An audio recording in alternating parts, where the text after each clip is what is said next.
రాష్ట్రాన్ని కాపాడుకోవటం, రాష్ట్రం యొక్క ఉనికిని కాపాడుకోవటం, అందులో భాగంగా జనసేనతో కలిసి జగన్మోహన్ రెడ్డిని ఓడించడం అనేది ఈ రోజు వరకు మనందరం చూసాం. మరి ఈ రోజు ఇంకొద్ది సేపట్లో అధికారికంగా రాబోయే ప్రకటన ఏంటంటే తెలుగుదేశం పార్టీ జనసేనతో పాటు బీజేపీ కూడా కలిసి పోటీ చేస్తుంది.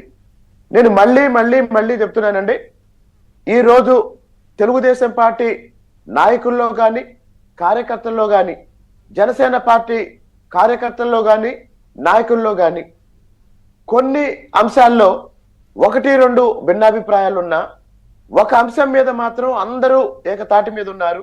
అదేంటి అంటే జగన్మోహన్ రెడ్డిని ఓడించాలి. మరి జగన్మోహన్ రెడ్డిని ఓడించాలి అంటే దానికోసమేనా కేంద్ర ప్రభుత్వంలో ఉన్న బీజేపీతో పొత్తు అంటే కాదండి.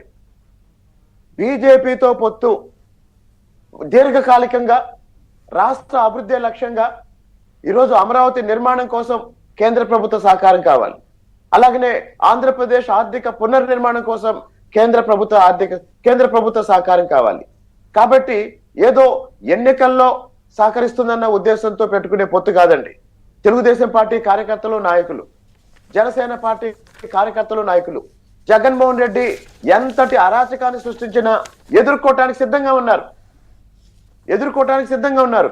గత 5 సంవత్సరాలుగా కొన్ని వందల మంది ప్రతిపక్ష పార్టీ నాయకుల్ని కార్యకర్తల్ని వైఎస్ఆర్సీపీ నాయకులు చంపేసినా సరే ఎక్కడైనా తగ్గారా? ఈరోజు చంద్రబాబు నాయుడు గారు స్వేచ్ఛగా జనంలోకి వెళ్తున్నారు, పవన్ కళ్యాణ్ గారు స్వేచ్ఛగా జనంలోకి వెళ్తున్నారు, లోకేష్ గారు స్వేచ్ఛగా జనంలోకి వెళ్తున్నారు, నాలాంటి తెలుగుదేశం పార్టీ జనసేన అభ్యర్థులు స్వేచ్ఛగా జనంలోకి వెళ్ళి తిరుగుతున్నారు. కానీ జగన్మోహన్ రెడ్డి జనంలోకి రాలేకపోతున్నాడు. జగన్మోహన్ రెడ్డి అభ్యర్థులు దొరకటం లేదు.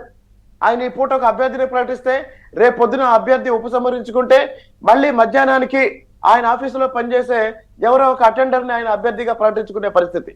కాబట్టి ఈ పొత్తు రాష్ట్ర ఉనికిని కాపాడుకోవటం కోసం, ఈ పొత్తు భవిష్యత్తులో రాష్ట్ర అభివృద్ధి కోసం కేంద్ర సహకారంతో అభివృద్ధి కార్యక్రమాన్ని పూర్తి చేసుకోవటం కోసం, ఈ పొత్తు జగన్మోహన్ రెడ్డి సృష్టించిన ఆర్థిక అరాచకం నుంచి, రాజ్యాంగ వ్యవస్థలను చేసిన విధ్వంసం నుంచి రాష్ట్రాన్ని కాపాడుకునే ఒక చారిత్రాత్మకమైన రాజకీయ నిర్ణయం తప్ప చంద్రబాబు నాయుడు గారి వ్యక్తిగత ప్రయోజనాలకు కాదు, పవన్ కళ్యాణ్ గారి వ్యక్తిగత ప్రయోజనాలకు కాదు, పురంధేశ్వరి గారి వ్యక్తిగత ప్రయోజనాల కోసం కాదు.